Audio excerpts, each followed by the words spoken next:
சிறந்த இலக்கியக்காரருக்கான கௌரவிப்பு வழங்கப்பட்டது. அங்கே அவருக்கும் உங்கள் கரங்களின் ஒலிகள் உரித்தாகட்டும். இந்த நூலை மிகவும் சிரமத்தின் மத்தியில் எழுதி இன்று இந்த அரங்கத்தில் அறிமுக விழாவரை கொண்டு வந்து சேர்த்த திருமதி கௌசி அவர்களை உங்கள் கரங்களின் ஒலிகளின் மூலம் வரவேற்றுக் கொள்ளுங்கள். வெள்ளை உடைக்குள் கரையும் பருவம் இந்த நூல் வெளியீடு யாழ் பொது நூலகத்திலே 17/6/2018 அறிமுக விழா ஜெர்மன் கல்வி சேவை. இவர் ஆசிரியர் திருமதி கௌரி சிவபாலன் அவர்கள். நூல் சிறுகதை தொகுப்பு. இந்த விடயங்கள் உங்களுக்கு தெரிந்திருக்கும் என்று நினைக்கின்றேன். இவருடைய நூல்கள் என்னையே நான் அறிவேன் நாவல், முக்கோண முக்குளிப்பு கட்டுரை தொகுப்பு, வெள்ளை உடைக்குள் கரையும் பருவம் சிறுகதை தொகுப்பு.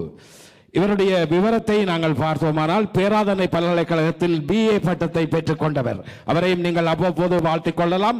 கம்பஹா மாவட்டம் ஆசிரியர் ஆலோசகர் சேவை, ஜெர்மன் தமிழ் எழுத்தாளர் சங்க செயற்குழு உறுப்பினர், ஜெர்மன் தமிழ் கல்வி சேவை செயற்குழு உறுப்பினர் ஆகிய பொறுப்புகளை மிகவும் சிரமத்தின் மத்தியில் ஏற்று இன்று வரை இயங்கிக் கொண்டு இருப்பவர் நாளையும் உங்கள் கரங்களின் ஒலியின் வாழ்த்துகளுடன் தொடர்வார் என்று நம்புகின்றோம். தொடர்ந்து இந்த நிகழ்வை ஆரம்பித்து வைப்பதற்கு ஒரு தலைமை உரை நிச்சயமாக இருக்க வேண்டும்.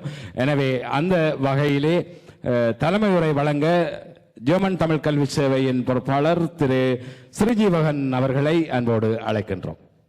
பெற்ற தாயும் பிறந்த பொன்னாடும் நற்றவ வானிலும் நனி சிறந்தனவே என்று சொல்லுகின்ற அந்த எண்ணத்தை நெஞ்சில் பதித்து வீற்றிருக்கின்ற என் இனிய தமிழ் மக்களே, என் இன மக்களே, தமிழின வளர்ச்சிக்கு பெரும் பங்காற்றி கொண்டிருக்கின்ற பேரன்புக்குரிய தமிழ் மக்களே, என் இனத்தின் இந்த செயல்பாட்டில் நூல் வெளியீட்டை நடாத்துகின்ற நேரத்தில் இந்த நூலினை பிரசவித்து இங்கு அறுவடை செய்து கொண்டிருக்கின்ற திருமதி சந்திரகௌரி சிவபாலன் கௌசி என்று அழைக்கின்ற அவர்களே, இந்த நூல் வெளியீட்டு விழாவுக்கு வருக என்று அழைத்த போது எந்த விதமான மறுப்பும் சொல்லாமல் ஒரு சின்ன சிரிப்பு புன்னகையுடன் இங்கு வரலாம் என்று கூறி இங்கு வந்திருக்கின்ற விஞ்ஞான ஆராய்ச்சி துறையில் பேராசிரியராக இருந்து செயல்பட்டு கொண்டிருக்கின்ற திருமதி கீதாஞ்சலி பிக்கட் அவர்களே மற்றும் இந்த நூலினை நுகர்ந்து நல்ல முறையில் அந்த நுகர்வின் காரணமாக தான் கண்ட நயங்களை எல்லாம் நய உரைக்கின்றேன் என்று கூறி இந்த நிகழ்வுக்கு நய உரை வழங்க வந்திருக்கின்ற திருவாளர் ஜீவகுமாரன் அவரை பற்றி இங்கு சொல்லப்பட்டது. அவர் என்று தனது பரிசை வாங்குவதற்காக போகாமல் இந்த நிகழ்ச்சியில் பல தூரத்திற்கு மத்தியில் இங்கு வந்திருக்கின்றார். அவரையும் நாங்கள் இங்கு வரவேற்று அவர்கள் மற்றும் இந்த இடத்தில் இந்த நேரத்தில் ஒரு ஆசிரியர்கள் இருக்க வேண்டும் என்று சொல்லி தனக்கு பழக்கப்பட்ட நீண்ட காலம் தொடர்பான திருமதி தர்மினி தில்லைநாதன் அவர்களை இங்கு வரவழைத்து அதை தான் வருகின்ற போது தனது பிள்ளைகளும் வந்து இந்த தமிழ் வாழ்த்தை பாடுவதற்கும் தமிழ் தாய் வாழ்த்தை பாடுவதற்குமான ஒழுங்கை செய்து இங்கு வந்திருக்கின்ற திருமதி தர்மினி தில்லைநாதன் அவர்களே மற்றும் நீண்ட காலமாக பல பட்டங்களை எல்லாம் பெற்று இந்த இடத்தில் இருக்கின்ற 25 வருடங்களுக்கு மேலாக வெற்றிமணியை நடத்தி சிவத்தமிழை நடத்தி அதன் பிரதம ஆசிரியராக இருந்து பல தமிழுக்கான தொண்டுகளை செய்து கொண்டிருக்கின்ற சிவகுமாரன் கண்ணன் என அழைக்கப்படுகின்ற அவர்களே, ஈழத்து மெல்லிசை மன்னன் MP பரமேஷ் அவர்களே, உங்கள் யாவருக்கும் நான் வணக்கம் சொல்லுவதோடு இந்த நிகழ்வில் இங்கு தமிழ் வாழ்த்து, நடனம், வரவேற்புரை செய்த அன்புக்குரிய நண்பர் புவனேந்திரன் மற்றும் கலை நிகழ்ச்சிகளை தந்த பிள்ளைகள் அனைவருக்கும் எனது அன்பான வணக்கத்தை செல்வதோடு இந்த நிகழ்வை மிக அழகாக இதுவரை தொகுத்து கொண்டிருக்கின்றார், மேலும் தொகுக்கப் போகின்றார் மணிக்குரலின் மதுரகுலவன் முல்லை மோகன் அவர்களே, உங்களுக்கும் எனது பணிவான வணக்கம். உரித்தாக இந்த இடத்தில் தமிழ் செல்வன், தமிழ் வளர் செல்வன் திரு ராமேஸ்வரன் அவர்கள் இப்போது வந்திருக்கின்றார். அவர்தான் இந்த முதல் பிரதியை பெற வேணும் என்று சொல்லி இருந்தார். அவரும் வந்திருக்கின்றார். அவரையும் வரவேற்றுக் கொண்டு இன்று இந்த நிகழ்வில் திருமதி சந்திரகௌரி அவர்களினால் எழுதப்பட்ட வெள்ளை உடைக்குள் கரையும் பருவம் என்ற சிறுகதை நூலை நாங்கள் அறிமுகம் செய்கின்ற நிலையில் இருக்கின்றோம். அறிமுகம் என்று சொல்லுகின்ற போது வெளியீடு செய்த புத்தகத்தை நாங்கள் இங்கு அறிமுகப்படுத்துகின்றோம். இந்த வெளியீட்டை நாங்கள் செய்கின்ற போது இது யாழ்ப்பாணத்தில் 17ஆம் தேதி 6ஆம் மாதம் இந்த வருடம் வெளியீடு செய்யப்பட்டது. பல கல்விமான்களின் முன்னிலையில் வெள்ளை உடைக்குள் கரையும் பருவம் என்ற நூலை திருமதி சந்திரகௌரி சிவபாலன் அவர்கள் எழுதி அதை ஜெர்மன் தமிழ் கல்வி சேவை வெளியீடாக அங்கு வெளியீடு செய்கின்ற போது பல பேராசிரியர்களும் பல கல்விமான்களும் இருந்து அந்த புத்தகத்தை ஆராய்வு செய்து இந்த புத்தகத்தில் என்ன இருக்கின்றது என்பதை அங்கு தெளிவாக எடுத்து கூறியிருக்கிறார்கள். அந்த தெளிவை நாங்கள் இங்கே போட்டு காட்டலாம் என்றால் அதனுடைய வசதிகள் எங்களுக்கு நேரங்கள் ஏற்படவில்லை. இருந்தாலும் அந்த வெளியீட்டின் நிகழ்வுகளை எல்லாம் இங்கு பத்திரிகைகளில் நீங்கள் பார்த்திருப்பீர்கள். தமிழ் கல்வி சேவை பல ஆண்டுகளாக செயல்பட்டு வந்தாலும் இந்த நூல் வெளியீடு என்று சொல்லுகின்ற நிலைமையில் ஒரு வெளியிடத்து ஒருவரின் சிறுகதையை இன்று வெளியீடு செய்து அறிமுகப்படுத்துகின்றது. 1989ஆம் ஆண்டு ஜெர்மனி தமிழ் கல்வி சேவை தொடங்குகின்ற காலத்தில் அதன் கொள்கைகள் அதனுடைய செயல்பாடுகளை பற்றி அங்கு ஒரு சிறிய கையேட்டை நாங்கள் பதிவு செய்து வெளியீடு செய்திருந்தோம். அந்த கையேட்டில் எங்களுடைய நோக்கங்கள், நாங்கள் என்ன செய்கின்றோம், இந்த பிள்ளைகளுக்கு தமிழ் மொழியை கற்பிக்க வேண்டும் என்ற நிலையில் அன்று செயல்பட்ட அந்த செயல்பாட்டின் காரணமாக அந்த நூல் வெளியீடு செய்யப்பட்டு அதன் பிறகு 1991ஆம் ஆண்டு பரிசளிப்பு விழாவின் நேரத்தில் எங்களுடைய செயல்பாட்டின் தன்மைகளை நாங்கள் வெளியீடு செய்தோம். அதற்கு முதலாக 3ஆம் ஆண்டு தொடக்கம் 7ஆம் ஆண்டு வரை உள்ள புத்தகங்களில் பயிற்சி வினாக்களை தயாரித்து ஜெர்மன் தமிழ் கல்வி சேவையின் வெளியீடாக வெளியீடு செய்திருந்தோம். அதன் பின்பு 2 ஆண்டு மலர்களை 15வது ஆண்டு மலர் 25வது ஆண்டு மலர் பதிப்பித்து அந்த நூல்களை வெளியீடு செய்திருந்தோம். அதைவிட மேலும் பல நூல்களை நிர்வாணம், அப்பா, மொழி இப்படியான பல நூல்களை நாங்கள் இங்கு வரவழைத்து அறிமுகப்படுத்தி அந்த நூல்களை பாடசாலைகளுக்கும் ஆசிரியர்களுக்கும் கொடுத்து அந்த வேலைகளை செய்து கொண்டு மாணவர்களுக்கான நூற்றுக்கணக்கான புத்தகங்களை வாங்கி இலவசமாக கொடுத்ததோடு இலங்கை அரசாங்கத்தினால் வெளியீடு செய்கின்ற புத்தகங்களை நாங்கள் வாங்கி இங்கு அவற்றையும் புத்தகங்களை பாடசாலைகளுக்கும் பிள்ளைகளுக்கும் வெளியீடு செய்து கொண்டு அறிமுகப்படுத்தி அதை கொடுத்து கொண்டிருக்கின்றோம். இந்த வகையில் இன்று நடக்கின்ற இந்த வெள்ளை உடைக்குள் கரையும் பருவம் என்று சொல்லுகின்ற இந்த நூல் வெளி அறிமுக விழாவில் கரையும் பருவம் திருமதி கௌசி சிவபாலன் அவர்கள் எழுதி என்று அறிமுகம் செய்யப்படுகின்றது. ஆகவே இந்த அறிமுகம் செய்கின்ற இந்த விழாவில் பல எழுத்தாளர்கள் இருக்கின்றீர்கள், பல ஊடகவியலாளர்கள் இருக்கின்றீர்கள். இதில் என்ன பேசலாம் எல்லாம் உங்களுக்கு தெரியும். எதுவும் தெரியாதது இல்லை, தமிழில் இல்லாதது ஒன்றும் இல்லை. அந்த தமிழில் இருக்கிறத வைத்து நாங்கள் மாற்றி மாற்றி இந்த வேலைகளை செய்கின்றோம். எங்களுக்கு இல்லாதது ஒன்றும் இல்லை. பாடுகின்ற போதே சொல்லிவிட்டார்கள், தமிழ் மொழி எப்போ தொடங்கினது, எப்போது பிறந்தான் என்பது சொல்லப்பட்டிருக்கு. அந்த நாகரிகம் அடைந்த இந்த இனத்திலிருந்து வந்த நாங்கள் நாகரிகமாக இருக்கின்றோம் என்று நீங்கள் சில நேரம் திருப்பி கேட்டால் நான் விடை சொல்ல முடியாது.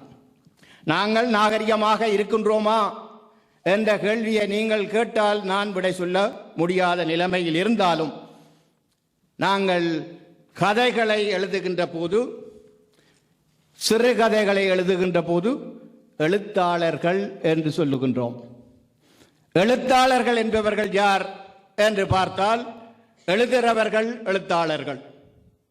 எழுதுகிறவர்கள் எழுத்தாளர்கள் என்று சொன்னால் எதை எழுதினாலும் எழுத்தாளர்களாக இருக்க முடியுமா?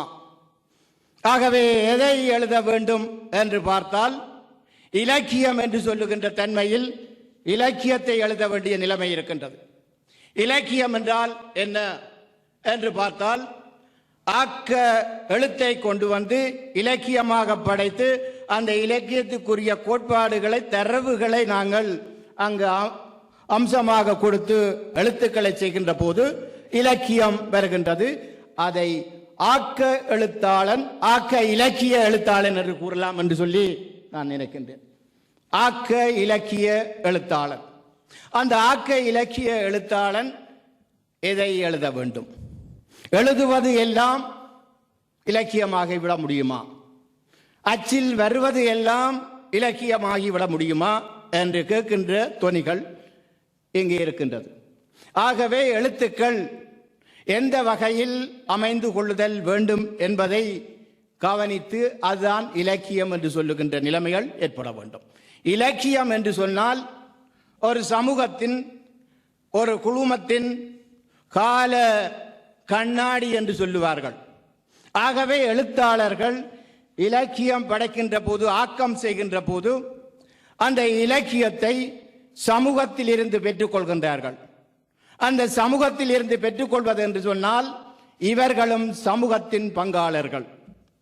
இவர்கள் சமூகத்தின் பங்காளர்கள் என்று சொல்லுகின்ற போது பன்முகப்பட்ட பிரச்சனைகள் இருந்து அந்த விடயங்களில் தென்படுவதை எடுத்து அந்த உறவு முறைகளுக்கு ஏற்றபடி அந்த உறவுகளின் ஊடாட்டங்களை, பல்வேறு அசைவு இயக்கங்களின் ஏற்படும் பல்வேறு சம்பவங்களை எல்லாம் ஒழுங்குபடுத்தி கொண்டு வந்து இலக்கியம் படைக்கக்கூடியவர்களாக இருத்தல் வேண்டும்.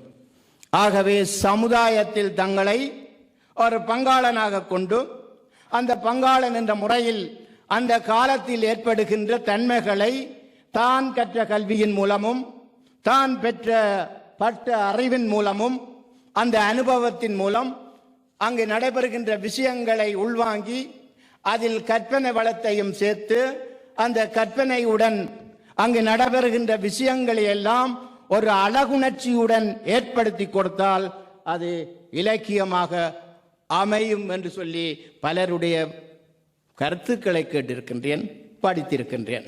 இதன் காரணமாக அந்த சமுதாயத்தில் இருக்கின்ற சமுதாய மனிதனுடைய உறவில் மாற்றங்கள் தோன்றி வளர்ந்து வரும் காலகட்டத்தில் வாழும் ஆக்க இலக்கிய கர்த்தாக்களின் உணர்வினை தாக்குகின்ற போது புதிய சூழ்நிலைகள், புதிய நடைமுறைகள் ஏற்படுகின்ற போது சிறுகதைக்கு கருவாக அமைகின்ற குறிப்பிட்ட விடயங்களை அங்கு எடுத்து அந்த விடயங்களில் தன்னுடைய மேன்மையான கருத்துக்களை கொண்டு போய் சமூகத்தை எப்படி நல்வழிப்படுத்தலாம் அல்லது சமூகத்தை என்ன கொடுக்கலாம் என்று சொல்லி பாத்திரங்களை அமைத்து, பாத்திரம் என்று சொல்லும் பொழுது ஒரு பாத்திரமாக இருக்கலாம்.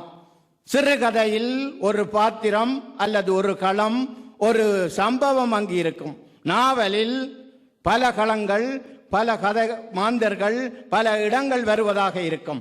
நாவல் என்று சொன்னால் சிறுகதையையும் அங்கு தொடர்கதையையும் சேர்த்து கூறுவதாக இருக்கும். ஆகவே இந்த வகையில் இந்த சிறுகதை அமைப்பில் ஆழமான மனித உணர்வுகளை வெளிப்படுத்துவதாகவும் வாழ்க்கையில் ஒரு நிகழ்ச்சியை சுவைபட எடுத்துரைப்பதாகவும் வாழ்க்கையின் ஒரு சிக்கலை அழகாக அல்லது அழுத்தமாக எடுத்து காட்டுவதாகவோ இருக்கலாம். ஆனால் ஒரு மனிதர் அல்லது ஒரு உணர்வு அல்லது ஒரு நிகழ்ச்சி, அந்த சிக்கல் தான் அதில் தலை தூக்கி நிற்க வேண்டியதாக இருக்கும். சிறு கதைக்கு உயிர் துடிப்பு உள்ளது. அந்த உணர்ச்சியை அல்லது கருத்தை அது தன்னகத்தை கொண்டிருக்கின்றதோ அதை படிப்பவரின் நெஞ்சில் மின் வெட்டை போல் பாய்ச்சும் ஆற்றல் சிறுகதைக்கு வேண்டும். கதையினை வாசிக்கும் வாசகனின் மனதில் அவனை அறியாது அவ்வுணர்வு நிலை தோன்ற வேண்டும். அந்த நிலையை தோன்றி உள்ளத்தில் எது ஊற்று பெருக்கை போல் உணர்ச்சியை பூத்து சொரிய வேண்டுமோ இவ்வாறான தன்மைகளை அமைத்து சிறுகதை எழுதினால் அது சிறுகதையினை கொள்ள தகுந்ததாக இருக்கும். இந்த சிறுகதைகளில் இங்கே கௌசியின் சிறுகதையை வெள்ளை உடைக்குள் கரையும் பருவம், வெள்ளை உடைக்குள் கரையும் பருவம் என்று சொல்லுகின்ற போது வெளிப்படையாக நீங்கள் பார்க்கின்ற கருத்து என்ன, அதன் உள்கருத்து, அந்த கதைக்குள் இருக்கின்ற கரு என்ன என்ற சம்பவங்களை நாங்கள் பார்க்கின்ற போது நான் இங்கே கூறியது போல ஒரு பங்கு என்று சொல்லுகின்ற இந்த பங்கை நாங்கள் பார்க்க வேண்டியிருக்கு. அந்த பங்கு எப்படி இருக்க வேண்டும் என்று சொன்னால், ஒரு குடும்பத்தில் தாய் இருப்பாள், தந்தை இருப்பான், மகன் மகள் இப்படி இருக்கின்றது. இந்த தாய் தந்தை மகன் மகள் மாமா மாமி இவர்களுடைய அந்த பங்கு எப்படி இருக்கின்றது. அங்க அந்த பங்கின் மூலம் அவர்களுக்கான தகுதி என்ன என்று பார்க்கலாம். அந்த தகுதி என்று சொல்லுகின்ற போது தந்தையினுடைய தகுதி என்ன, அந்த தந்தை செய்ய வேண்டிய வேலைகள் என்ன என்று சொல்லி பார்க்கின்ற போது அந்த தந்தைக்குரிய தொடர்புகள், இந்த நிலையில் அவருடைய நிலைகளை நாங்கள் பார்க்கலாம். அப்பாவிடம் பிள்ளை கேட்கின்ற கேள்விகள், அப்பா செய்ய வேண்டிய சேவைகள் என்ன என்று பார்த்தால் பிள்ளைக்குரிய வேலைகள் யாவற்றையும் அப்பா செய்கின்றார். அதே போல அந்த நிலைமை தெரிகின்றது. ஆகவே ஒரு பங்கு, அந்த பங்கின் மூலம் அவருக்கான ஒரு நிலை தெரிகின்றது. அந்த நிலையில் இருந்து கொண்டு அங்கு அவருடைய தகுதி என்னென்று பார்க்கலாம், அப்பா என்ற தகுதி. அதுபோல எழுத்தாளர்களே, நீங்கள் பங்காளர்களாக இருக்கின்றீர்கள். அந்த பங்காளர்களாக இருக்கின்ற நேரத்தில் சமூகத்தில் நீங்கள் என்ன தகுதியை பெற்றிருக்கிறீர்கள், என்ன நிலைமையில் இருக்கிறீர்கள்? நீங்கள் எழுத்தாளர்கள். எழுத்தாளர்கள் என்று சொல்பவர்கள் எந்த வகையில் எழுத வேண்டும் என்பதை நீங்களே தீர்மானித்து சமூகத்துக்கு கொடுக்கக்கூடியதை நீங்கள் கொடுக்கின்ற போது அவர்களின் தகுதியை நீங்கள் பெற்று அதில் ஒரு நிலையை உருவாக்கி கொள்வீர்கள். அந்த நிலை என்ன? ஒரு விஞ்ஞானியிடம் போய் விஞ்ஞானத்தை பற்றி கேட்கலாம், ஒரு வைத்தியரிடம் போய் மருந்தை பற்றி கேட்கலாம். அவர்களுக்கு அந்த தகுதி இருக்கு. உங்களுக்கு என்ன தகுதி இருக்கு என்று சொன்னால், நீங்கள் சமூகத்தை அறிந்து சமூகத்துடன் உள்ளே உறவாடி அந்த தகுதியை பெற்று உங்களுடைய நிலையை ஏற்படுத்திக் கொள்ளக்கூடியதாக இருக்கும். இங்க வைத்தியன் மருந்தை கொடுக்கின்றான். ஆகவே அவருடைய தகுதி மருந்தை கொடுப்பது. மக்கள் எதிர்பார்ப்பார்கள், நல்ல மருந்தை தர வேணும், எனக்கு நோயை மாற்ற வேண்டும் என்று சொல்லி. அதுபோல உங்களிடமிருந்து நல்ல கதைகளை பார்த்து அந்த கதைகளில் வருகின்ற இங்கு மொழிக்கலப்பு என்று சொல்லுகின்ற இடத்தில் சொல்லப்படுற விஷயம் எப்படி இருக்கு என்று சொன்னால், அங்கு சொல்லுகின்ற நேரத்தில் அந்த மொழிக்கலப்பில் அவர் தன்னுடைய கவிதை இல்லாமல் வேறு மற்றவர்களின் கவிதையை தன்னுடையது என்று சொல்லுகின்ற நிலைமை இருந்தால் அது போலி வைத்தியம். இது மொழிக்கலப்பில் இருக்கின்றது என்று நான் நினைக்கின்றேன். மொழிக்கலப்பு அந்த விடயத்தில் ஒருவர் தான் எழுதாத சம்பவத்தை வேறு ஒருவர் எழுதியதை தான் கொண்டு போய் தன்னது என்று சொல்லி சொன்னால் அது எப்படி வரும் என்ற நிலைமை தோன்றுகின்றது. ஆகவே இதில் ஒரு நிலை, தகுதி நிலை. ஆகவே உங்களுடைய நிலையை நீங்கள் நிலைநிறுத்த வேண்டும் என்று சொன்னால் நல்ல கதைகளை, நல்ல சிந்தனைகளை, மக்களுக்கு தேவையானதை நீங்கள் கொடுத்து மக்களை வழிப்படுத்த வேண்டிய இந்த கால கண்ணாடியை நீங்கள் எடுத்துக்கொள்ளுதல் வேண்டும். நீங்கள் உங்களை பார்த்து, இந்த எழுத்தாளர்களை பார்த்து நான் சொல்லுவேன், நீங்கள் பூமியை போல இருக்கிறீர்கள் என்று சொல்லி. ஏன் பூமியை போல இருக்கிறீர்கள், மண்ணை போல இருக்கிறீர்கள் என்று சொல்லலாமா? பூமி என்று சொன்னால் அது எதையும் தாங்கும், இதயம் கொண்டது. அதை கொத்துகின்றார்கள். கொத்துகின்ற நேரத்தில் அதில் விளைவிக்கின்ற பயிர் கொத்துகிறவனுடைய பண்பாட்டின்படி வருகின்றது. ஆகவே எழுத்தாளர்களுடைய எழுத்தை வாசிக்கின்ற நேரத்தில் அவர்களுடைய வாசிப்புக்கு ஏற்றபடி நீங்கள் கொடுக்கின்ற விடயங்கள் அங்கு போகின்றது. உங்களை பார்த்து நான் மலை என்று சொல்லக்கூடியதாக இருக்கும். ஏன் மலை என்று சொல்லுகின்றேன் என்று சொன்னால், அந்த மலை தன்னை வெளிப்படுத்தி நிலையாக இருக்கும், எந்த இடத்திலும் ஆட்டம் அசைவு இல்லாமல் இருக்கும், அந்த நிலைமையை கொண்டு வந்து சேர்க்கும். ஆகவே இந்த மலை போல இருந்து நீங்கள் செயல்படக்கூடியதாக இருக்கும். இந்த வகையில் அடுக்குமொழி, தனித்தமிழ் நடை, மிடுக்கு நடை, எளிய நடை, மணிப்பிரவாள நடை, வினாவிடை நடை, உணர்ச்சி நடை, இனிய நடை, கவர்ச்சி நடை, அழகு நடை, கன்னி நடை, இங்கு வசன நடை, கவிதை நடை, இப்படியான நடைகளில் எந்த நடைகளை நீங்கள் கையாண்டு இந்த தமிழை கொண்டு வந்து உள்புகுத்தி இந்த கதைகளை எழுதுகின்றீர்கள் என்பதை நீங்கள் பார்த்துக் கொள்ளுதல் வேண்டும். இந்த இடத்தில் கௌசியின் புத்தகத்தை பற்றி சொல்லுகின்ற நேரத்தில் கௌசியின் இங்கு சொல்லுகின்ற விடயத்தில் 42 கதைகள் இருக்கின்றது. இந்த 42 கதைகள் அதில் எந்த முறையில் கதை அமைந்திருக்கிறது என்று சொன்னால், ஆனாவில் தொடங்கி வெள்ள உடைக்குள் கரையும் பருவம் மட்டும் வந்திருக்கின்றது. அந்த வெள்ள உடைக்குள் கரையும் பருவத்துக்கு அங்கால் 4 கதைகள் வேறு விடயங்களுக்கு போகின்றது. ஆகவே அந்த விடயங்களை நாங்கள் பார்த்தால் ஆனாவில் தொடங்கி அங்கே வருஷ முறைப்படி இந்த கதைகள் அமைத்திருக்கின்றா என்று சொல்லி மொழி கலப்பு, அடுத்தது வெள்ள உடை, அங்கு கௌசியின் அந்த இதயம் சின்னனாக இருக்கின்றது, அவருடைய உள்ளம் கொள்ளளவு கூடுதலாக இருக்கின்றது. அந்த கொள்ளளவுக்கு ஏற்றபடி நீங்கள் கொள்ளளவாக அன்பு செலுத்துவதற்கு பழகிக் கொள்ளுங்கள் என்று கூறி இந்த இடத்தில் உங்களிடமிருந்து விடைபெற்றுக் கொள்கின்றேன்.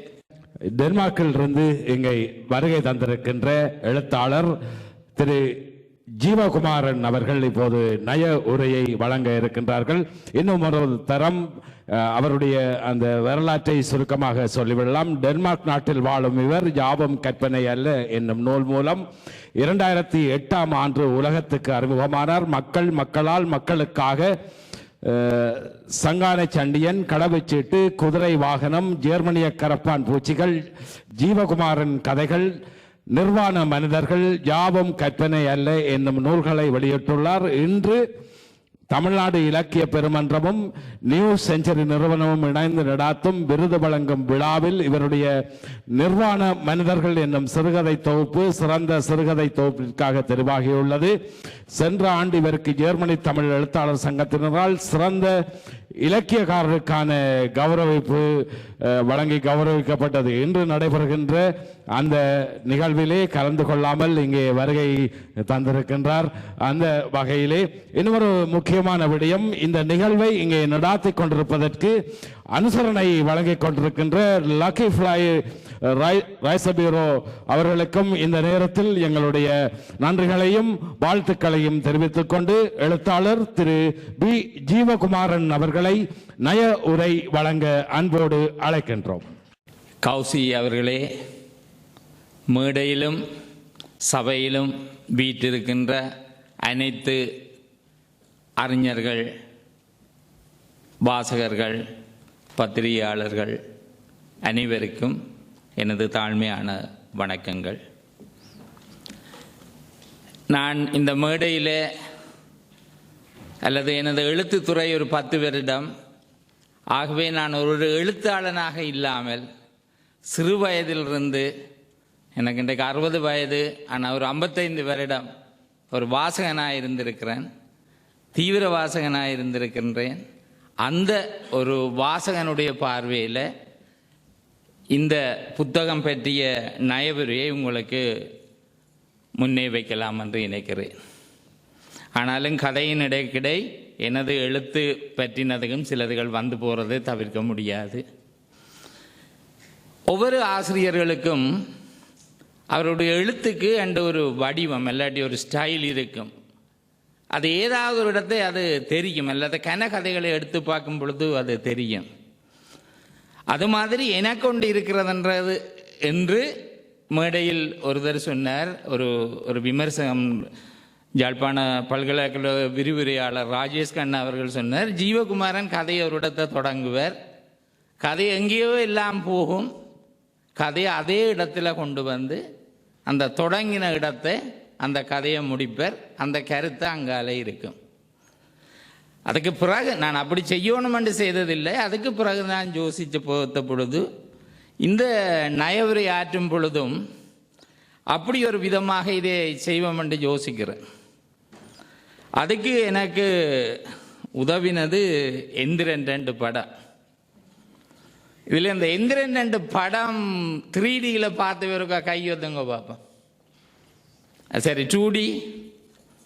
அப்போ நான் நினைக்கிறேன் என்ன கள்ள இது வரையில் போல இருக்கு. சரி, நான் இந்த கதையை முடிக்கும் பொழுது நான் சொல்கிறேன் எதற்காக இந்த எந்திரன் 2 நான் எடுத்ததும் எங்கே கொண்டு வந்து முடிக்க போகிறதுன்றதும் அது உங்களுக்கு சில வேளை ஒரு ஆவலை தூண்டுறதாக இருக்கலாம். கௌசியினுடைய இந்த தொகுப்பில் 42 கதைகள் இருக்கிறது. 224 பக்கத்துக்குள்ள 42 கதைகள். நீங்கள் இந்த புத்தகத்தை பார்த்தா மிக சின்ன புத்தகம் மாதிரி தான் இருக்கும். ஆனால் உண்மையிலே அப்போ சராசரி கிட்டத்தட்ட ஒரு 4-4.5 பக்கம் கதை புத்தகம் என்று சொல்லலாம் ஒவ்வொரு கதைகளும். ஆனால் உண்மையிலே ஒரு சிறுகதை அதன் பக்கங்கள் தீர்மானிப்பதல்ல. மிக பெரிய பிரபலியமான புதுமை பித்தனுடைய பொன்னகரம் 3 பக்கம் அல்லது 3.25 பக்கம் டெமி சைஸ் புத்தகத்தில். அதுலேயும் பார்த்தோம்னா அந்த முதல் 2.5 பக்கமும் அந்த இடத்தை பற்றின ஒரு வர்ணனை. நாங்கள் தமிழில் நக்கல் என்று சொல்லுவோம், இல்லாட்டி மிக நல்ல தமிழில் எள்ளல் என்று சொல்லுவோம். எள்ளல் நடையில் போகும். இந்த கதையின் பேர் பொன்னகரம். என்னென்று அதை பார்த்தா இந்தியாவின் நகரங்களின் பேரே அப்படித்தான் இருக்கும். எல்லாம் கொட்டி கொளிக்கிற மாதிரி இருக்கும். ஆனால் அங்கே பார்த்தா வறுமை. அவர் அந்த கதையின் ஆரம்பத்திலே சொல்லியிருப்பார், அந்த ரயில்வே தண்டவாளத்துக்கு போகக்கூடாதுன்னு அந்த வேலிகள் போட்டிருக்கும். ஏன்னா அந்த குழந்தைகள் ஓடி போய் அந்த ரயிலில் அடிபட்டு செத்துடக்கூடாதுன்றதுக்கு அவர் எழுதுவார். அந்த சேரியில் இருக்கிற பிள்ளைகள் என்ன அந்த குளுக்கோஸ் அட்வர்டைஸ்மெண்ட்டில் வர குழந்தைகளா அந்த கம்பி வேலிக்குள் போகாமல் இருப்பதற்கு. ஆனால் அந்த கம்பி வேலிக்குள் அடிபட்டு செத்துவிடும். அடிபட்டால் என்ன, அடுத்த குழந்தை பிறக்க இருக்கிறது என்று மிகவும் அந்த இடத்தை பற்றின ஒரு வர்ணனையில் போய் கடைசியில் ஒரு 1/2 பக்கம் ஒரு கூலி தொழிலாளியின் மனைவி சோரம் போகிறதாக முடித்திருப்பார். முடிச்சு போட்டு ஒரு வரி எழுதியிருப்பார், பொன்னகரம் பொன்னகரம் என்று சொல்லுகிறீர்களே, இதுதான் பொன்னகரம் ஐயா. இன்றுக்கும் இன்று வரை அந்த கதை நிலைச்சு நிற்கிறது. 3.5 பக்க கதை. அது என்ன விதமான ஒரு சில அது ஒரு இலக்கிய சுவைப்பு. நான் இப்போ இதில் நயவரை இதுக்குள்ளே வருகின்றேன். இந்த சில இலக்கியங்கிற சுவைப்பு, அதாவது இப்போ ஏன் பொன்னகரத்தை அல்லது ஏன் புதுமை பித்தனை தூக்கி பிடிக்கிறோம்? ராமருடைய காலடிப்பட்டு அகலிகை மீண்டும் எழுகிறாள். இது எங்களுடைய இதிகாசம்.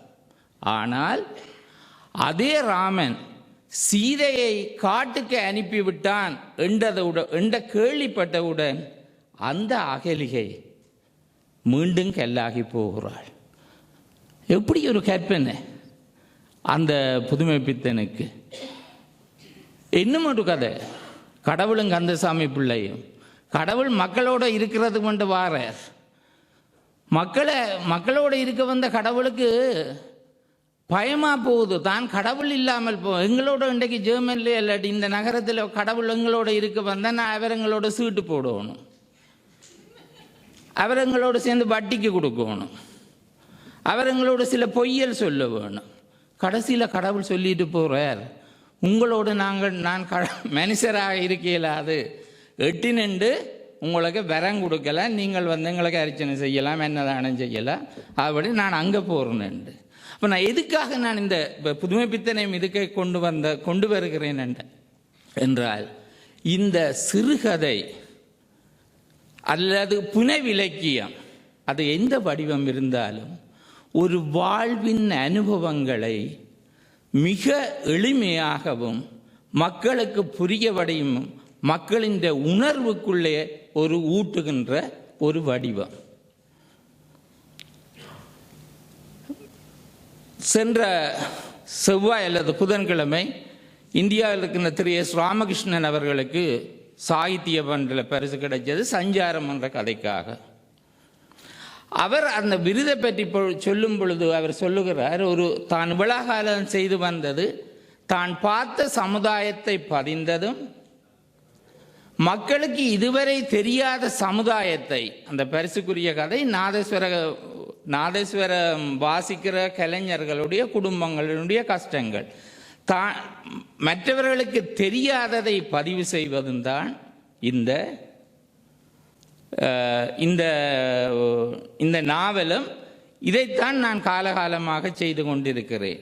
அப்போ ஒரு கேள்வி கேட்கிறார், இந்த சாகித்ய மண்டல் பரிசு உங்களுக்கு எப்படி இருக்கிறதுன்றதுக்கு ராமகிருஷ்ணன் சொல்லுகிறார், ஒரு ஓட்டப்போடியில் ஓடிக்கொண்டு இருக்கிறவருக்கு கொடுக்குற ஒரு ஜூஸ் மாதிரி. இதை குடிக்கும் பொழுது எனக்கு மீண்டும் சக்தி வர வேண்டும், மீண்டும் ஓட வேண்டும். எதுக்காக நான் சொல்லுகின்றேன் என்றால், இன்றைக்கு கௌசி அவர்கள் இந்த புத்தகத்தை கொண்டு வந்து இதில் எங்களுக்கு தந்திருக்கிறார். இந்த விழா, இதில் நாங்கள் கொடுக்கிற ஊக்கங்கள், இதுக்கு அவருக்கு கிடைக்கிற பாராட்டுக்கள் அடுத்த கதைக்கு எழுதுறதுக்கு கொடுக்குற ஜூஸாக இருக்கணும். இந்த புத்தகத்தோட இந்த இனி காணும் எதிர்பார்த்த சனம் பெற இல்லை, இல்லாட்டி எதிர்பார்த்த புத்தகம் போயில்லை நான் காணும், அப்படி கௌசி நின்றுடக்கூடாது. தொடர்ந்து அதை நாங்கள் செய்ய வேணும். அது என்னடா யாருக்குமா, நான் என்னுடைய ஆத்ம திருப்திக்கு தான் நான் எழுதுகிறேன். அந்த ஆத்ம திருப்தி இன்னும் ஒரு ஆன்மாவை தொடும் பொழுது அது நல்லொரு நிலைக்கு, அது ஒரு தவம், அது ஒரு ஓட்டம். யாருக்குமாக எழுத இல்லை. வருகிற அங்கீகாரங்கள் அது வருகின்ற காலகட்டங்களில் அது வந்து தான் தீரும். அது யாருமே தடுக்க முடியாது. ஆனால் அந்த ஓட்டங்கள் இருக்க வேண்டும். உண்மையிலே ஒரு தமிழர் கலாச்சாரத்தில் எடுத்து பார்க்க, எனக்கு இந்தியா பற்றி தெரியல, இலங்கை தமிழருடைய கலாச்சாரத்தை பார்க்க எனக்கு மிகவும் கவலையாக இருக்கின்றது. அதிகமான பெண் பிள்ளைகளின் நடன அரங்கேற்றம் தான் அவர்களுடைய இறுதியான நடனமாக இருக்கிறது. நீங்கள் ஒத்துக்கொள்வீங்களோ தெரியாது. திருமண பந்தத்துக்கு போன பிறகு ஆடினாக்கள் வலு குறைவு. ஏன்னா அது அப்படியே, அது எங்களோட கலாச்சாரம் அப்படித்தான், அந்த அரங்கேற்றத்தோடைய அது முடிஞ்சிடும். அவ்வாறு இல்லாமல் ஒரு கலையை வளர்க்கத்தான் அது மேலும் மேலும் போய்கொண்டிருக்கும். நான் உண்மையில் நான் உதாரணம் எடுத்து நான் மேடையில் கதைக்க நான் விரும்புறதில்லை. ஆனால் ஒரு 10 வருஷத்துக்கு முதல் எழுதின ஜீவகுமாருக்கும் இன்றைக்கும் எழுதுகிற ஜீவகுமாருக்கும் என்ன வித்தியாசம் என்று எனக்கு தான் தெரியும். ஏன்னா அது ஒரு வேள்வி. அதுக்குள்ளே போய் நாங்கள் அதை செய்யும் பொழுதுதான் அதை மேலும் மேலும் போய்கொண்டிருக்கும். இது ஒரு அறிமுகமும். ஏன் இந்த எழுத்தாளர்கள் இந்த புத்தக விழாக்களை செய்கிறார்கள்? இவர்கள் இன்னும் புத்தக விழா செய்கிறார்களோ இல்லையோ தெரியல, அவர்களுடைய எழுத்து பணி தொடர வேண்டும். இப்படி தொடராமல் போய்கொண்டிருந்தால் மெல்ல தமிழினி சாகும் என்ற நிலைக்கு நாங்கள் போகிறதுக்கு, அதுவும் புலம்பெயர்ந்த நாடுகளில் போகிறதுக்கு மிக மிக சந்தர்ப்பங்கள் உண்டு. என்னுடைய கதைக்குள்ள அல்லாட்டி அந்த நயவுரைக்குள்ளே போவோம் என்று நினைக்கின்றேன். இந்த நான் முதல் சொன்ன மாதிரி ஒரு ஸ்டைல்னு சொன்னேன் ஒவ்வொரு ஆசிரியர்களுக்கும்.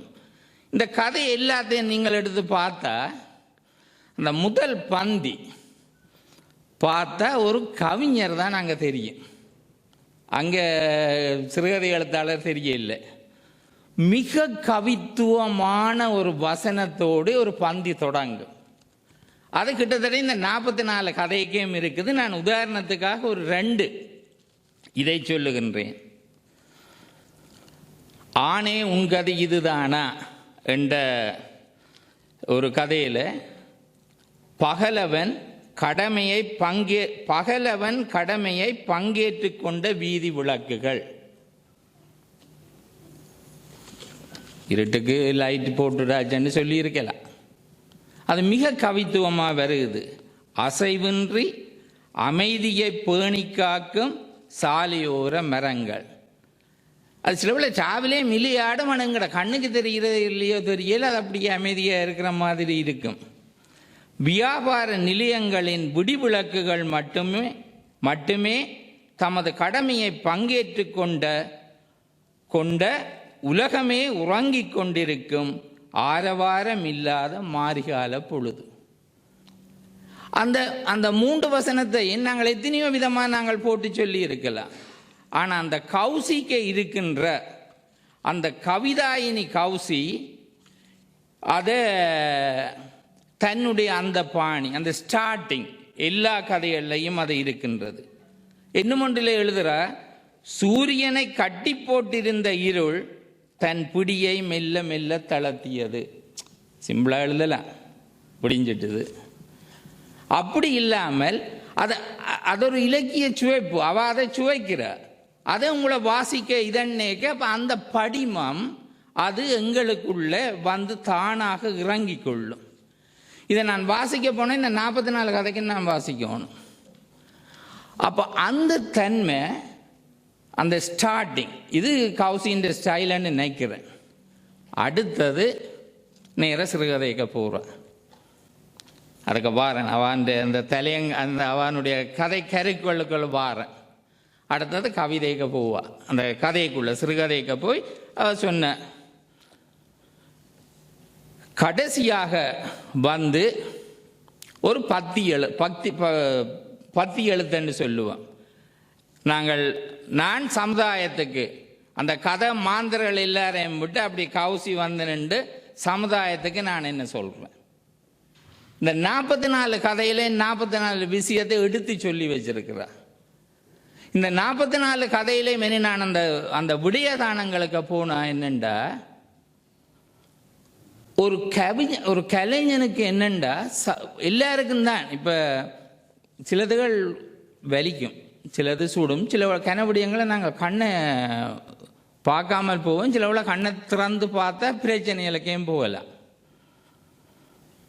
இப்போ ஒரு காலத்தில் சோபா சக்தி ஒரு கதை எழுதினது, நான் அந்த அரசியலுக்கு போயில சோபா சக்தியினுடைய ஒரு கதையின் பேர் என்னென்னா மக்களை இன்னத்துக்கு எடுத்தாலும் அண்டு சொன்னால் அது பாதுகாப்பாக இருந்த ஒரு காலகட்டங்கள். அப்போ அப்படி இல்லாமல் இந்த 44 கதைக்கையும் சமுதாயத்தின் நிகழ்வுகள் ஏதோ ஒரு வகையில் கௌசியை தாக்கி இருக்கு. அதை தாக்கினதை கௌசி தனக்குள்ளேயே குமைஞ்சு கொண்டிருக்காமல், இல்லை சமுதாயமே இஞ்சப்ப பிரச்சனை வந்தால் எனக்கு விரட்டும், அதை பரவாயில்லை. ஒன்றில் நேர கௌசிக்கு நடந்திருக்கலாம், இல்லாட்டி கௌசி சமுதாயத்தில் கேள்விப்பட்டிருக்கலாம், பத்திரிகைகளில் வந்திருக்கலாம். இன்றைக்கு நாங்கள் எத்தனையோ விடயங்களை செய்கிறோம்.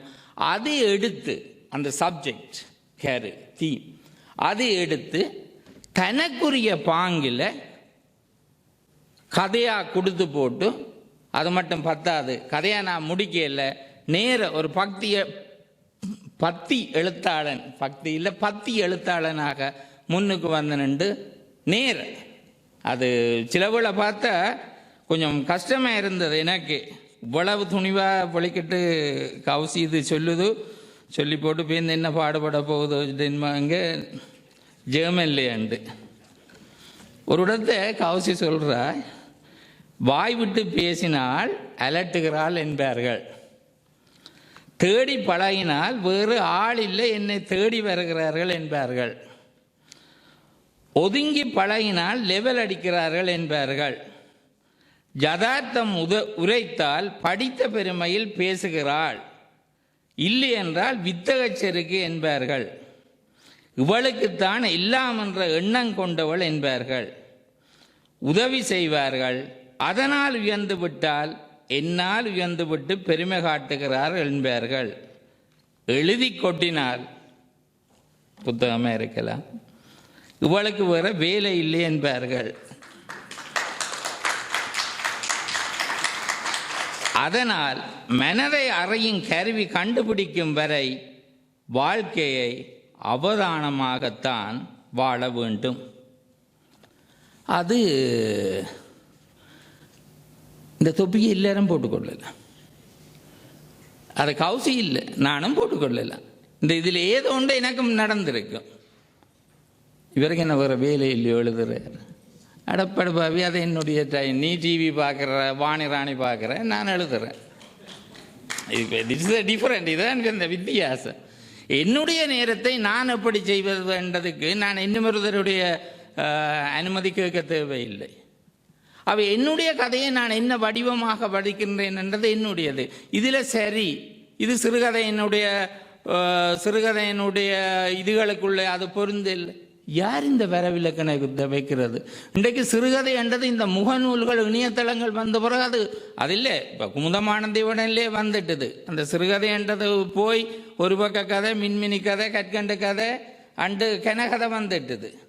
ஆனால் கௌசிக்கு என்னண்டா அந்த வடிவத்தையும் காப்பாற்றி கொண்டு நான் என்னது முன்னுரையில் எழுதியிருந்தேன். நான் கௌசி சிறுகதைக்கும் பக்தி எழுத்துக்கு நடுவில் ஒரு நூல்வேலி போட்டு கொண்டு போய் கொண்டிருக்கிறான்.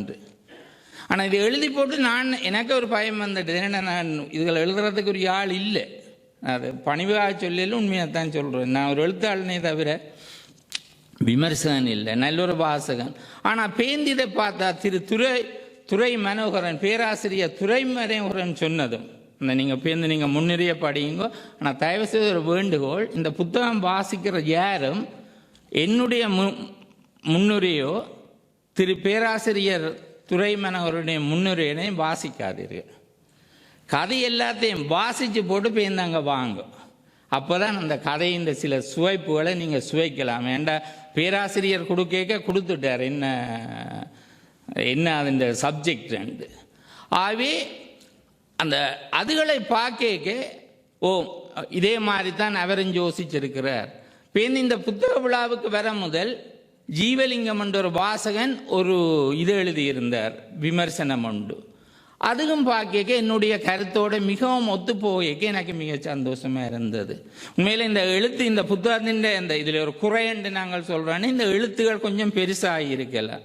ஏன்னா இன்றைக்கு இந்த புத்தகத்தை படிக்கிற எல்லாரும், புத்தகம் வாசிக்கிற இந்த குரூப் எல்லாரும் இன்றைக்கு இங்கே இருக்கிறத பார்த்தா ஒரு 50க்கு மேலே ஒன்று கண்ணு கட்டார் ஆப்ரேஷன் செய்து போட்டு இன்ஃபெக்ஷனோட திரிவோம், இல்லாட்டி கண்ணாடி போட்டு கொண்டு திரிவோம்.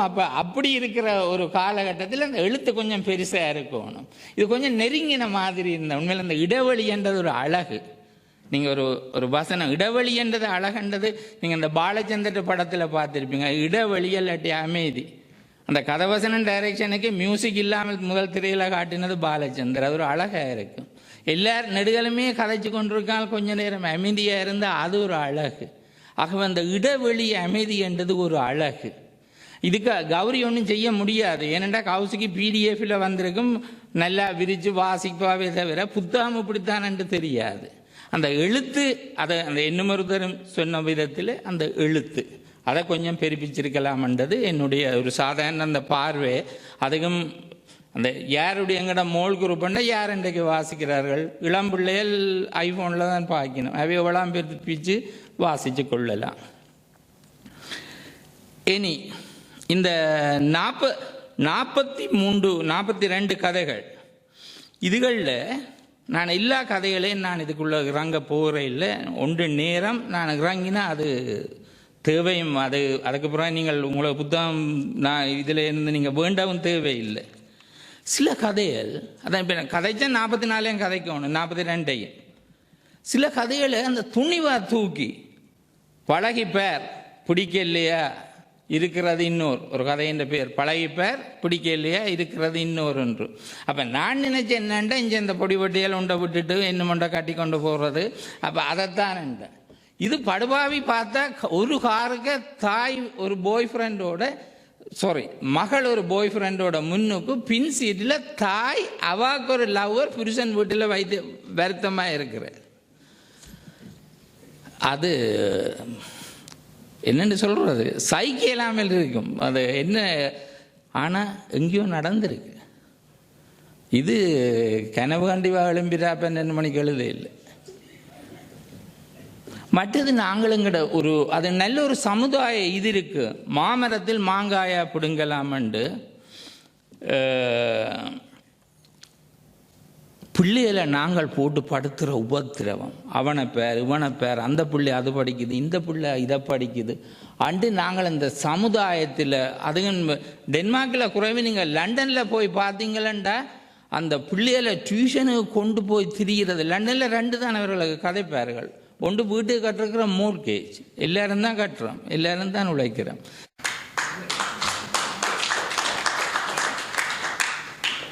நீங்கள் எதிர்பார்க்குற எல்லாருமே இருந்தால் எல்லா ஜெர்மன்கார பிள்ளைகளும் இன்றைக்கு டாக்டரும் இன்ஜினியருமாக தான் இருக்கும். என்ன இந்த வசதியில் இன்றைக்கு தான் நாங்கள் கண்டு நாங்கள். அப்போ அவனவன் பிள்ளைக்கு அவனவன் துறைக்கு அவனை அனுப்பி போட்டு இருக்கிறான். என்னோட சேர்ந்து தமிழ் வைத்திய டிக்ஷனரி செய்த டாக்டர், அவரோட டாக்டர், வைஃப் பல்லு டாக்டர், மகன் மேடையில் நகைச்சுவை நிகழ்ச்சிகள் செய்கிறவர்.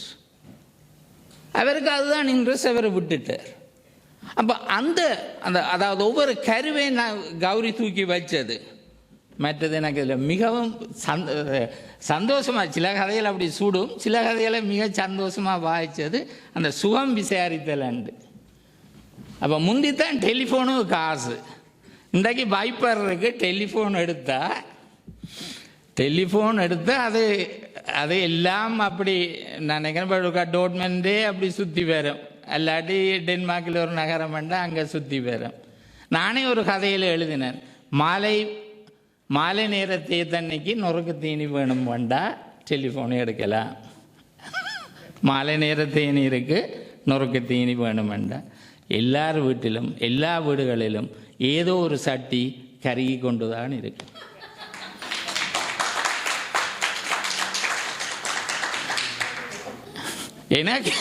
எனக்கு இந்த நான் எழுதின இந்த வசனம் தான் இதுக்கு எனக்கு ஞாபகம் வந்தது. அடுத்ததாக சில புத்தகங்களை நாங்கள் வாய்ச்சி முடிஞ்ச பிறகு, இந்த 44 புத்தகத்தையும் வாய்ச்ச பிறகு ஏதோ 1-2 எங்களை துரத்தி கொண்டு இருக்கும், இல்லாட்டி எங்களுக்குள்ளே இருந்து கொண்டு இருக்கும். அது அந்த கரு தீர்மானிக்கும். மிச்ச வடிவங்கள் அது கண்டு இல்லாமல் கரு. இதில் இப்போ சில கதைகள், அதாவது பெண் எழுத்தார்கள், இலங்கையில் விஷ்ணுவர்தனி என்று ஜீவநதி ஆசிரியர் பரணிதரனுடைய மனைவி, அவர் கேம்பஸ் மாணவியாக இருந்து இப்போ ஆசிரியராக இருக்கிறார். அவர் உண்மையில் இந்த போருக்கு பிறகு கருச்சிதவை பப்பா குழலும் கம்பி, சைக்கிள் கம்பியும் வச்சு செய்து அதால் வலிப்பு வந்து இறந்த ஒரு கதை, ஒரு சம்பவத்தை கதையாக எழுதினது. உண்மையிலே நாங்கள் இந்த சிலவுல கார்களில் போய்க்க அந்த கதையை யோசிச்சா ஏதோ செய்யும், அந்த கை காலம் இல்லாமல் அவ்வளவு நிலைக்கில சில வைத்தியங்கள் அங்கே நடக்குதுண்டு. ஏன் கீதா பரமநாதன் ஒரு கதை எழுதியிருந்தார். மனைவிக்கு கணவன் தனக்கு இருந்த எய்ட்ஸை மனைவிக்கு கொடுத்துட்டு போன ஒரு கதை. கணவன் 2க்கோ சேர்த்துட்டார், கனகாலத்துக்கு பிறகுதான் மனைவி. உண்மையில் அந்த கரு எனக்கு நல்லா பிடிச்சிருந்தது. அதே மாதிரி மிருகமாகும் மனிதன் அண்டு நான் இந்த கதையை எதென்று சொல்ல விரும்பவில்லை, ஏன்னா அந்த ஷோக் உங்களுக்கு வரணும்.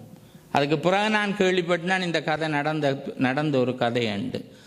மனுஷருக்குள்ளே இருக்கிற மிருகங்கள் அது வேறு, இது ஒரு மிருகமே மனுஷனாக இருந்திருக்கோ அப்படி பார்க்கக்கூடிய ஒரு கதை அந்த மிருகமாகும் மனிதர்கள். அடுத்ததாக எங்கிருந்தோ வந்தான். இப்போ பாரதியார் இதில் எங்கிருந்தோ வந்தான் இடைச்சாதி நான் என்றான் அங்குவனை காண்பது. அப்போ அந்த மாதிரி ஒரு கதை, அந்த கதையில் தான் நான் நினைக்கிறேன் அந்த கவுசியில் வந்து அந்த அப்படி என்ன கட்டிக்கு வந்த என்ன அந்த பக்தி எழுத்தா வந்து மிரட்டல் அந்த கதையில் இல்லை. மிகச்சாதாரண ஒரு ஆக்கள் சில பேர் அப்படி இருக்கிறார்கள். சில பேர் உதவியண்டு வருவார்கள், இந்நேரம் தான் உதவி செய்தான்னு தெரியாது, ஏன் வந்து உதவி செய்தார்ன்னு தெரியாது, அப்படியே செய்து போட்டு போன கதை. மிக நல்ல ஒரு கதை. அதாவது எல்லாம் இப்படி பார்த்து போட்டு இப்படி ஒரு கதையை பார்க்க அது மிகவும் ஒரு நல்ல சந்தோஷமான ஒரு கதையாக இருந்தது. அந்த கன்ட்ராஸ்ட் என்ன, மிகவும் ஒரு கோபப்பட்டு சமுதாயத்தை தூக்கி வச்ச கதைகளும், இவ்வாறு சில ஒரு கதையில் குழவிதான் கதாநாயகன். அதாவது வீட்டுக்குள்ளே வந்து குழவி ஒன்று அடிபட்டு அந்த அப்படி சின்ன மாற்றங்கள் ஊடான அந்த வந்த கதைகள். இதுகள் எல்லாத்தையும் நான் பார்க்கும் பொழுது திருப்பி இந்த கதை தொடங்கின இடத்தை என்னத்துக்கு எந்திரன் 2 அண்டு அதுக்கு நான் பாருறேன். எந்திரன் 2 படத்தில் நீங்கள் அட்வர்ட்லையாவது பார்த்துருப்பீங்கள், ஒரு ராட்சத பறவை உண்டு அப்படி வேறு, நீங்கள் அட்வர்ட்டாவது பார்த்துருப்பீங்க. அந்த அந்த அந்த ராட்சத பறவை அதை என்னண்டா அதை கடைசியில் கொண்டு வந்து வில்லனோட தொடுத்தது அது அவையின் பிரச்சனை. ஆனால் அந்த ராட்சத பறவை எதண்டா ஒரு சமுதாய கோபமுடைய ஒரு பறவை. அந்த பறவைக்கு மேலே பாரதியார் தலையில் தலைப்பாவம் கட்டிக்கொண்டு அப்படியே டோட்மெண்ட்டுக்கு மேலால் வந்தால் எப்படி இருக்குமோ அதே மாதிரி இருந்தது கௌசியினுடைய கதைகள். நன்றி, வணக்கம். பிரமாண்ட திரைப்படத்தை கௌசி அவர்களுடைய கதையிலே கொண்டு திரு ஜீவகுமாரன் அவர்கள் முடித்திருந்தார்கள். சிறப்பாக இருந்தது. அவருக்கும் வாழ்த்துக்கள். நீண்ட பயணத்தின் மத்தியிலே இன்றைய இந்த அறிமுக விழாவை மிகவும் சிறப்பித்ததற்காக நன்றிகளும் கூட. தொடர்ந்து இப்போது இந்த புத்தகத்தை வெளியீடு செய்கின்ற நேரமாக இது இருக்கின்றது. இன்றைய இந்த நூல் அறிமுக விழாவிலே பிரதம விருந்தினராக கலந்து சிறப்பித்துக் கொண்டிருக்கின்ற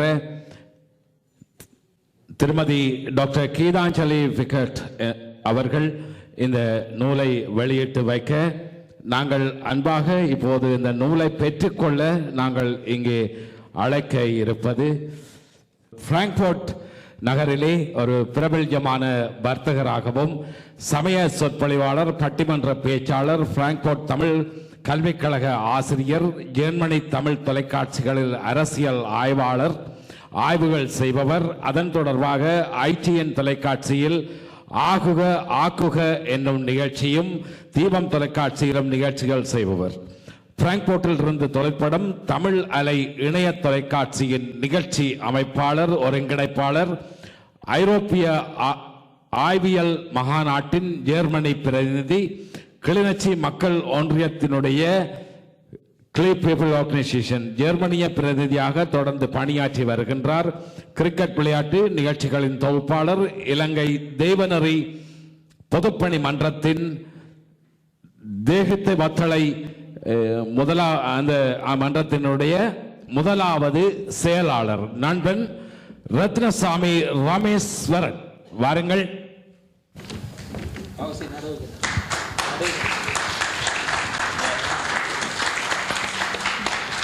இதில் என்ன பொருத்தம் என்றால் இருவருமே பிராங்க்ஃபர்ட் நகரிலிருந்து வருகை தந்து டாட்மண்ட் நகரிலே இதை செய்ததற்கு இருவருக்குமே எங்களுடைய நன்றிகளை ஜெர்மன் தமிழ் கல்வி சேவை ஊடாகவும் திருமதி கௌசி அவர்கள் சார்பாகவும் தெரிவித்துக் கொண்டு ஒரு சில வார்த்தைகள் ரமேஷ் அவர்கள் இப்போது.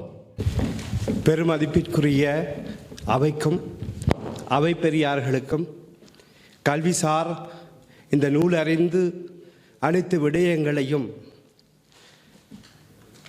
மிகவும் புரிந்து கொள்கின்ற வகையிலே தந்த பெரியவர்களுக்கும் வணக்கத்தை கூறிக்கொள்வதோடு, கடந்த சில மாதங்களுக்கு முன்பு நான் கௌசி அவர்களை அறிந்திருந்தோம். யார் அந்த கௌசி என்பதற்கு மிக ஒரு நீண்ட பயணம் எனக்கு அவரை அறிமுகமாக்கியது. அதை மிகச் சுருக்கமாக சொல்ல வேண்டிய ஒரு சூழ்நிலையும் கூட. ஆனால் கிட்டத்தட்ட ஒரு 6-7 மணி நேர பயணத்தின் போது சாதாரண ஒரு பெண்ணாக பார்த்தவர் கொஞ்சம் கொஞ்சமாக வியாபித்து ஒரு தனித்துவமான ஆற்றல் நிறைந்த ஒரு பெண்மணியை அறிந்து கொள்கிற பாக்கியத்தை பெற்றிருந்தோம். அது தமிழாராய்ச்சிக்குரியதாக ஐரோப்பிய ஆய்வியல் மகாநாட்டுக்கு வருகை தந்திருந்த பிரமுகர்களில் ஒருவராக அவரை என்னை அறிமுகமாக்கியது.